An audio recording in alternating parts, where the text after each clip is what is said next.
Meaning of dodger. Dodger.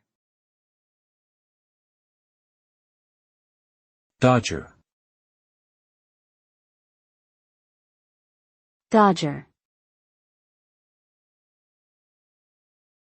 Dodger.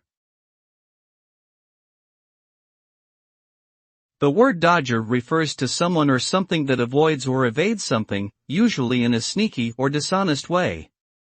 It can also refer to the act of sidestepping or avoiding something. This word has a negative connotation and is often used to describe people who are cunning or deceitful in their actions. For example, a tax dodger is someone who tries to avoid paying taxes by using illegal means. In general, being a dodger implies a lack of integrity and honesty.